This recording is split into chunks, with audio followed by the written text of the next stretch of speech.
Vasanthakumar Raman blog YouTube ചാനലിലേക്ക് ഏവർക്കും സ്വാഗതം. ഇന്ന് ഞാൻ പറയാൻ പോകുന്നത് ചൊവ്വാഴ്ച വ്രതത്തെക്കുറിച്ചാണ്.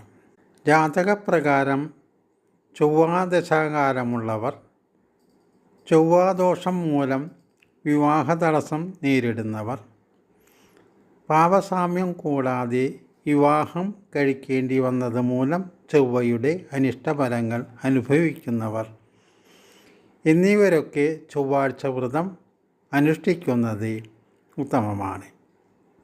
സാമാന്യ വ്രതനിഷ്ഠ, ഉപവാസം എന്നിവ അനുഷ്ഠിക്കുക, ചുവന്ന പൂക്കൾ കൊണ്ട് ആങ്കാരക പൂജ നടത്തുക, ആങ്കാരക സ്തോത്രങ്ങൾ ജപിക്കുക എന്നിവയൊക്കെ ഈ ദിവസം ചെയ്യേണ്ടതാണ്. ചൊവ്വ ഉച്ചരാശിയായ മകരത്തിൽ സഞ്ചരിക്കുന്ന കാലം ഈ വ്രതം അനുഷ്ഠിക്കുന്നത് കൂടുതൽ ഫലപ്രദമായിരിക്കും. വ്രത ദിവസം സന്ധ്യ കഴിഞ്ഞ് ഉപ്പ് ചേർത്ത ആഹാരം കഴിക്കരുത് എന്ന് വിശ്വസിക്കപ്പെടുന്നു.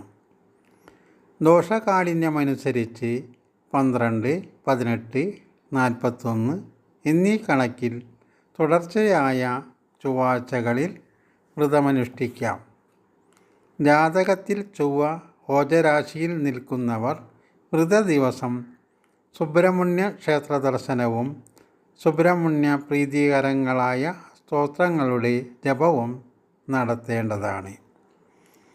ചൊവ്വ യുഗ്മരാശിയിലാണ് നിൽക്കുന്നതെങ്കിൽ ഭദ്രകാളി ക്ഷേത്ര ദർശനം, ഭദ്രകാളി സ്തോത്ര ജപം നടത്തുന്നതും നെയ്വിളക്ക്, ചുവന്ന പട്ട് എന്നിവ സമർപ്പിച്ച് പ്രാർത്ഥിക്കുന്നതും ഉത്തമമാണ്.